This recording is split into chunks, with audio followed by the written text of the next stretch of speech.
Kalau kita teman-teman ngomongin hanya jasanya sekedar aku jualan film, terus setelah itu filmku nggak laku, terus dia kugut, ya selesai, itu namanya bukan bisnis IP. Kalau kita ngomongin intellectual property, kekayaan ini yang dimiliki oleh dan itu investor ini akan kita dapatkan terus menerus melekat sampai dia mati.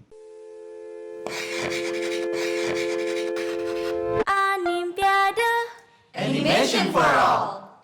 Nah sekarang kita mengarah masuk ke distribusi pemasaran dari satu film Battle of Surabaya ini. Bagaimana dinamika dari distribusi animasi layar lebar terutama di Indonesia. Iya. Jadi ketika itu kita benar-benar blank masalah distribusi film. Kita taunya ya betul waktu itu. Jadi waktu itu kita benar-benar blank, pokoknya taunya begitu film sudah selesai kita serahkan pihak bioskop dan bioskop yang akan nanganin semua. Ternyata enggak. Ternyata ini buat teman-teman lah yang baru memulai atau akan memulai. Ketika kita membuat sebuah proyek film animasi, itu sudah harus dipikirkan semuanya, istilahnya tier dari urutan distribusi. Setelah bioskop nanti kamu akan masuk apa? Setelah bioskop kamu akan masuk ke OTT, atau kamu akan masuk ke pay TV, atau kamu akan masuk ke theme park dan sebagainya. Lalu terakhir misalnya free TV itu. Nah itu dari awal sudah harus ada rancangan. Nah kita enggak waktu itu. Jadi di business plan-nya harusnya sudah mulai masuk. Harusnya sudah ada bahwa nanti setelah di sini kalau perlu kontrak. Jadi kontrak misalnya masing-masing sudah dikontrak ya. Ini dengan ini untuk distribusinya, untuk agensinya. Makanya paling penting ketika kita membangun sebuah industri animasi, produksi khususnya, harus sudah punya jalinan kontrak dengan platform. Sehingga ketika apa yang sudah kita bikin itu sudah ada yang nampung. Nah itu yang sedang dibangun. Dan on schedule. Iya, dan on schedule. Nah sebenarnya ini yang kita bangun. Walaupun proses produksi ini ya anggaplah ginilah, Battle of Surabaya anggaplah sebagai project research untuk biar film selanjutnya itu ya syukur-syukur bisa lebih baik lah dari Battle of Surabaya. Nah kembali ke Battle of Surabaya, yang kita lakukan adalah ternyata promosinya too early, terlalu awal. Terlalu awal sebelum film tayang. Jadi grafiknya naik sangat tinggi. Setelah itu orang berharap, begitu sudah mau tayang malah gini. Iya. Kok lama banget? Kayak sih. Waktu itu kita senang sekali nih, Battle Surabaya, hype-nya sangat tinggi dan semua orang tahu. Dan saya diundang di mana-mana untuk diwawancara di sebelum filmnya muncul itu. Dan setelah film muncul. Dan setelah film. Cuma dari hasil penjualan tidak seperti ekspektasi. Karena yang pertama, kesalahan kita ternyata kita tidak optimal di bidang marketing. Yang kedua, ternyata peran sosial media itu tidak kita perhitungkan. Tidak termanfaatkan. Saya tidak tahu politis apa, karena waktu itu kita bareng dengan film lain yang sama-sama animasi. Head to head berarti. Yes, head to head. Nah, disitulah apa sih waktu itu? Apa sih yang 2012 ya berarti? Inside Out. Iya benar. Nah, disitulah kita sedikit ada semacam perang di sosial media yang itu berpengaruh terhadap penjualan dan jumlah penonton. Yang tadinya kita nambah bioskop. Kemudian begitu ada isu sosial media langsung mulai turun. Makanya sosial media itu sedemikian penting saat ini. Dan bioskop itu punya kebijaksanaan bahwa dia punya aturan berapa ini dengan makan berapa gitu kan. Kalau enggak ya itu langsung ganti. Beda kebijakannya dengan misalnya contoh Malaysia. Dia bisa model seperti ini atau milih Milih itu misalnya kamu bisa tayang misalnya 3 minggu. Nah, Tetapi kalau misalnya tidak terpenuhi kuota, enggak gitu. oh bukan gitu. Enggak gitu. Jadi kamu bisa tayang 3 minggu, tapi yang milih jadwalnya aku, maksudnya pihak bioskop. Oke. Tapi kalau dengan sistem Axis One Hah? atau bioskop yang lain itu seperti itu, dia bisa milih tanggal. Tapi resikonya adalah ketika bioskop enggak laku, bisa. ya kamu turun.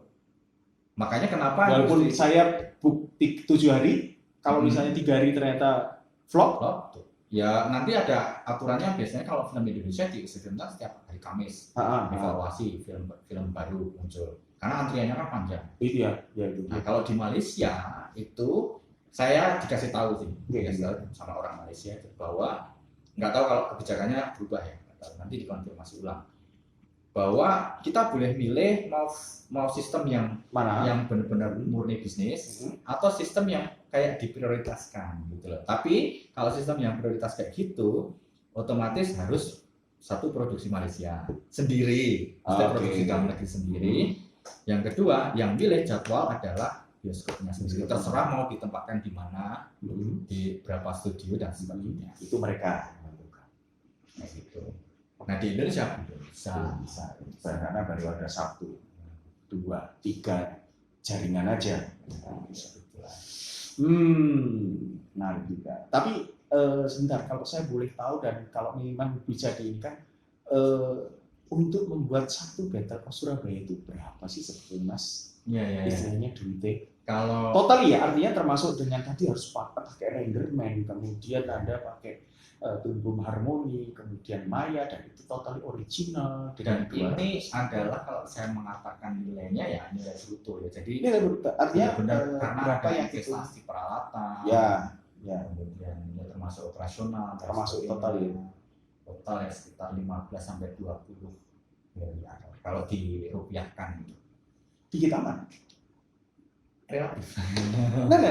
Saya relatif. Iya. Karena memang jadi mahal. Iya. Dengan 15M itu menghasilkan apa namanya? Battle of Surabaya. Betul. Dan termasuk investasi ya. Iya. Termasuk investasi karena setelah itu kan nanti bisa digunakan lagi yang lain ya, artinya. Tetapi masa penggunaan barang kan ya kalau kita ngomongin ya tidak lebih dari 10 tahun harusnya. Bahkan mungkin kalau dia heavy duty ya 5 tahun harus ganti. Ya, ada apa depresiasi ya, enggak seperti apalagi. Tapi untuk masih mending lah sampai sekarang peralatan itu beberapa masih bisa digunakan. Karena kalau software kan ada upgrade. Kalau software kan modelnya tahunan, jadi ada beberapa yang memang dia kontraknya harus setahun beli. Oh ada setahun, bukan yang tidak yang lifetime, tapi setelah itu kalau ada upgrade ya harus nambah.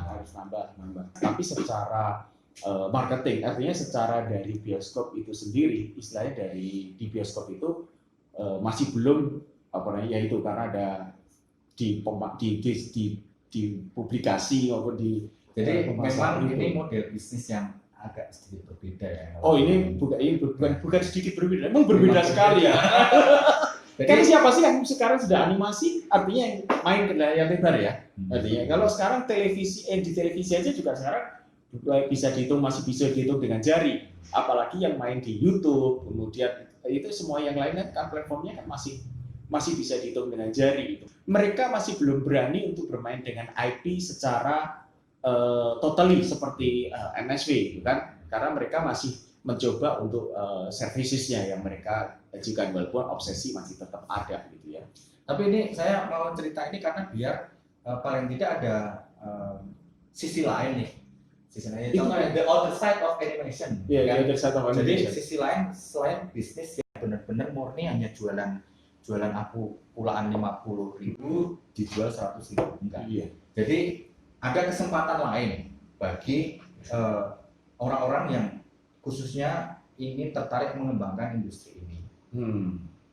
Tetapi memang dia punya bidang pekerjaan lain. Contoh nih, Disney itu saling subsidi silang karena tidak semuanya filmnya itu bagus penjualannya. Kadang office apalagi. Kadang dari tempaknya yang nanganin, kadang dari industri TV-nya, TV retailnya itu, ya. kadang dari industri Jadi merchandising-nya, mereka sudah punya klaster inti untuk saling ini ya. kadang dari teaternya kayak gitu.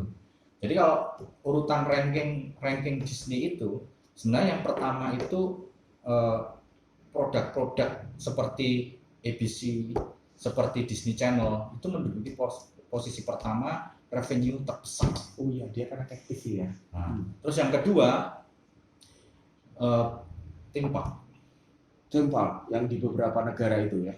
baru film, baru teater.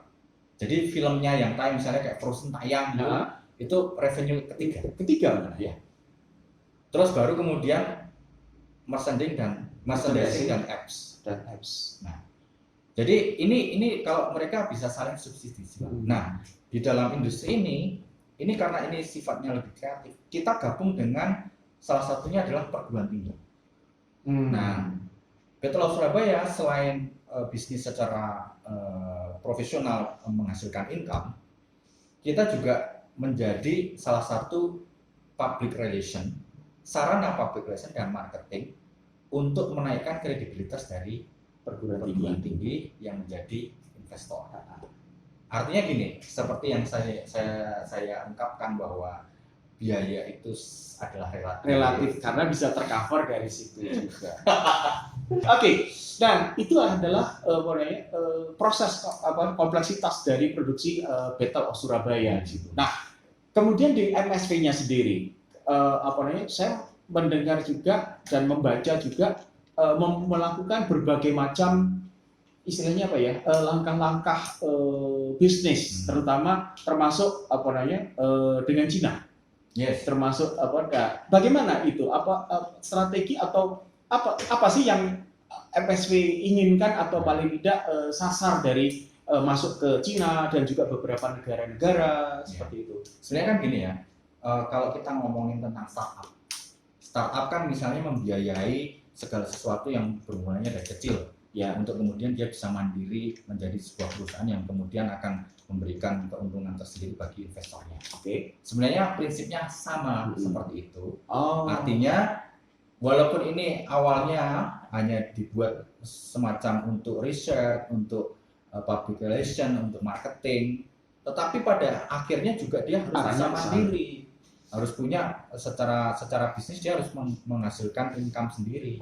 Nah, ini dibantu oleh investor-investor istilahnya.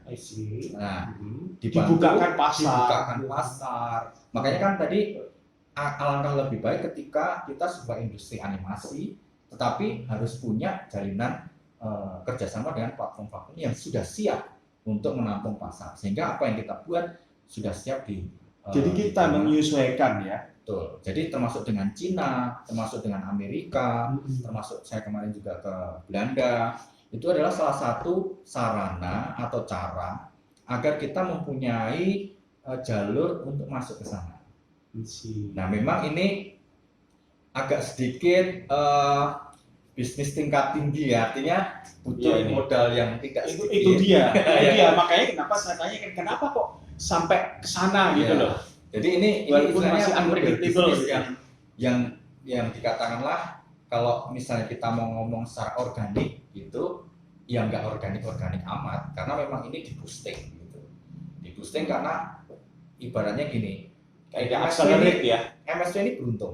Ibaratnya MSV ini beruntung karena dia bisa mendapatkan visi dari investor, di mana visi itu bisa dimanfaatkan saling sinkronisasi. Istilahnya dia simbiosis mutualis. Nah, misalnya dia melalui MSV ya, dia melalui MSV masuk ke Cina misalnya, dia bisa buka jalur Cina dengan dengan strategi yang berbeda, dia bisa mendapatkan contoh kerjasama guest speaker dari orang-orang yang yang berkecimpung di bidang itu untuk university. Itu berapa biayanya ketika itu dikonversikan menjadi misalnya contoh saya pernah ngobrol lah dengan salah satu petinggi dari Disney gitu. Disney waktu itu datang ke kita gara-gara kita punya MSC Studio. Oke. Dan university memanfaatkan petinggi salah satu orang ini untuk memberikan semacam general lecture. General lecture di kampus. Ketika kita tanya, dia dengan free ya, dengan free karena sudah ada jalinan itu dan dia sangat tertarik. Bahkan dia kasih kita mentoring sampai dua hari untuk bagaimana MSc itu dibentuk menjadi sebuah studi yang profesional. Saya tanya, iseng aja, emang kalau sebenarnya bayar, kita harus bayar berapa? Saya 1 jamnya 500 juta. Nah, itu dia 2 hari, coba 2 hari kan 24 jam kali berapa biaya? Belum lagi itu facility. Nah, itulah hasil benefit dari ketika salah satu university bangun ini. Belum lagi ketika ada akreditasi. Kemudian tower yang di menambah poin dan sebagainya. Itu bagi university atau investor yang di sini itu penghasilan intangible worth it gitu ya. Ketika dia tayang di pesawat, dia harus bayar. Ya, saya dengar katanya BTL Surabaya ada di Garuda ya. Ada di Garuda Indonesia, ada di Etihad, ada di Etihad. Yes. Sampai di satu lagi yang Qatar. Kemudian di grupnya Lion Air waktu itu ada di Batik Air gitu. Itu selama 2 tahun. Nah, itu bisa dikonversi misalnya ketika misalnya itu sebagai pengganti biaya iklan. Ya.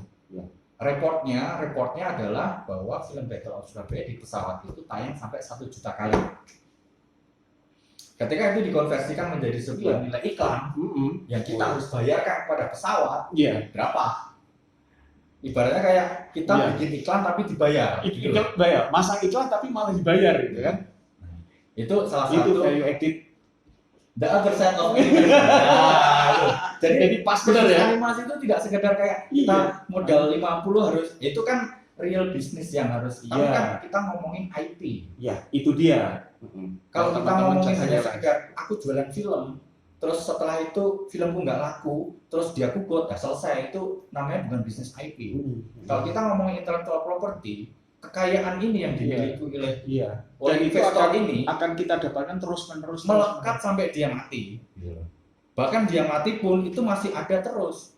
Karena contoh kayak kita terakhir Battle of Surabaya kan tayang di 2015 di film bioskop. Tetapi di tahun 2018 kemarin sampai di 2019 karena kontraknya 1 tahun. Kita masih bisa tayang di Taman Mini Indonesia Indah. Ya kan? Kemudian dan itu ada satu revenue juga walaupun nggak seberapa, tapi ada revenue ada gitu ya. Paling tidak tetap ada. Nah, terus kemudian coba kalau kita iklan di Taman Mini itu berapa lagi? Terus kemudian tayang di platform seperti Maxstream 1 tahun juga masih berjalan dan kita masih dapat revenue. Itu kan setiap film tayang pertama kali kan muncul pasti logonya MSC present by Wingcom. Berapa nilai yang harus dibayar ketika harus iklan? Itu salah satu contohnya. Belum ketika dapat penghargaan. Diundang wakil presiden. Saya diundang ke Belanda untuk bedah film. Nah, hal-hal yang kayak gitu yang terus misalnya gini, emang kowe nek dapat penghargaan, dapat uang? Bukan. Saya dapat investasi. Karena trust itu. Tidak secara langsung kita dapat uang, tapi kita dapat investasi. Nah sekarang contoh gini, orang mau book office misalnya, oke, book office terkenal biar apa? Biar diakui kan kalau dia sutradara hebat. Loh, saya nggak perlu harus book office, saya sudah dikenal dan dikasih penghargaan. Kan akhirnya ujung-ujungnya self actualization kan. Jadi teori Maslow saya sudah posisi di kasih 5 gitu. Loh saya nggak perlu duit, saya tetap ternyata tetap saya masih bisa bikin film.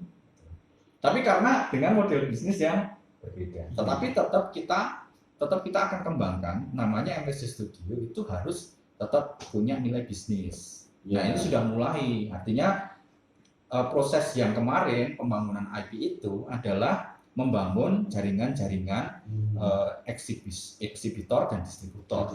Ini dia. Itu yang paling penting sebenarnya. Itu dia, benar. Karena kelemahan, kekurangan dari pasar di Indonesia atau paling nggak industri di Indonesia itu lebih ekspedisi dan didistribusi. Dan kenapa bank tidak mau mengeluarkan dana? Karena tidak bisa divalidasi. Nah, Ya kan? Nah, tapi kalau kita punya jaringan eksibitor, punya jaringan ini, ini loh aku punya kontrak kerja. Misalnya ini aku dengan Netflix, bahwa filmku akan ditayangkan di 100 negara. Nilainya sekian. Filmku ini. Kan bank bisa ngitung. Iya, value-nya berapa? Value-nya berapa? Nah sekarang kan nggak bisa. Aku dari film apa? Nanti buktinya apa? Iya, itu dia. Ya kan? Nah salah satu caranya, telur sama ayam ya industri yang mau bikin film itu, dia harus punya jaringan itu dulu. Minimal kalau dia tidak secara langsung, ya minta paten. Yang dilakukan Little Giant gini, karena dia bekerja sama dengan misalnya kayak Visinema yang sudah punya jaringan. Nah, dia pokoknya tugasnya bikin aja. Ya. Nah, sedangkan MSW memang kita mulai dari nol, riset nggak ngerti apa-apa, sampai akhirnya learning by doing ya. Memang sambil berlayar sambil bikin kapalnya. Gitu. Ya, memang biayanya jadi sangat tinggi dalam hal bentuk rupiah. Tapi dalam hal bentuk revenue atau value ya dalam bentuk value itu juga sangat tinggi. Jadi istilahnya jadi worth it gitu ya. Sangat worth it. Terakhir pertanyaannya, menurut Mas Ari, bagaimana industri Indonesia animasi di Indonesia ke depan? Masih ada potensi pasar untuk opportunity untuk istilahnya mereka yang mulai masuk atau mulai istilahnya mau berkarier atau berprofesi sebagai animator, karena saya katakan bahwa animasi itu adalah bisnis internasional, entah itu termasuk profesi internasional, karena Anda sudah punya profesi atau keterampilan atau skill di animasi, mau bekerja di mana saja bisa gitu, termasuk animasi ya tadi sudah terbukti gitu. Tapi bagaimana kalau menurut Mas Ari sendiri termasuk dalam konteks dengan MSV-nya, artinya dalam bisnis ke depannya?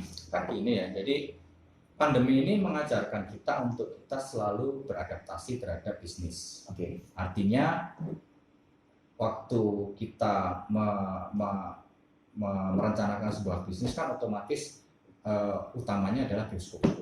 Ya. Tapi begitu ada seperti ini berarti otomatis ini sudah sekarang saat ini tidak bisa diandalkan. Otomatis adalah platform-platform digital seperti OTT, Pay TV dan sebagainya yang kemudian menjadi utama. Nah, mengingat kemudian banyak bermunculan platform-platform yang seperti itu di Indonesia, bahkan dari luar Disney pun juga mau masuk di Indonesia. Saya optimis bahwa animasi Indonesia itu nanti akan berkembang. Asal industrinya itu juga punya jalinan yang kuat dengan platform-platform yang akan datang. Terutama pemerintah juga harus dukung dalam hal regulasi. Nggak bisa dong seenaknya platform-platform itu datang tapi yang ditayangkan film luar semua. Yeah. Kamu datang ke Indonesia, menggait pasar Indonesia yang jumlahnya 200-an juta itu, kemudian kamu mengabaikan film-film Indonesia. Contoh animasi Indonesia, nggak bisa. Ya, pemerintah yang harus menekan itu salah satunya. Yeah. Di samping industrinya juga harus memperbaiki diri, bahwa dia harus membuat kualitas loh. Sekarang bandinganmu adalah film-film yang ada di layarnya platform-platform itu. Yeah. Gitu. Jadi tidak bisa dia, loh kan aku sudah bikin film, bikin film yang kayak apa dulu. Jangan asal kemudian kamu nuding pemerintah tidak pernah bekerja, jangan asal kemudian masyarakatnya yang tidak mau nonton, tapi filmmu kayak apa. Gitu. Nah itu juga harus saling ini, karena kan terkaitan. Karena kan ini benar-benar industri yang mengandalkan tentang itu tadi perasaan, rasa kesenangan, hiburan, ya kan. Nah, selain itu juga harus pintar-pintar milih bahwa ternyata platform ini tidak bisa menghasilkan uang, tapi bisa menghasilkan exposure. Misalnya tayang di free TV. Tapi dari merchandising kita bisa dapat exposure dari situ, sehingga orang akhirnya arahnya ke merchandising. Nah, hal-hal yang kayak gitu yang kemudian membuat kita menjadi lebih optimis bahwa pasar animasi atau industri animasi di Indonesia itu bisa, saya yakin bisa menyusul Jepang, bisa menyusul Korea, bisa menyusul Cina. Karena pasar kita sebenarnya sangat besar sekali. Besar ini dimanfaatkan oleh orang luar. Oke, itu tadi obrolan saya dengan Mas Arianto Yuniawan dari MSW Studio Yogyakarta yang memproduksi Battle of Surabaya. Sampai ketemu di Animpiade, The Other Side of Animation. Sampai jumpa, selamat berkarya.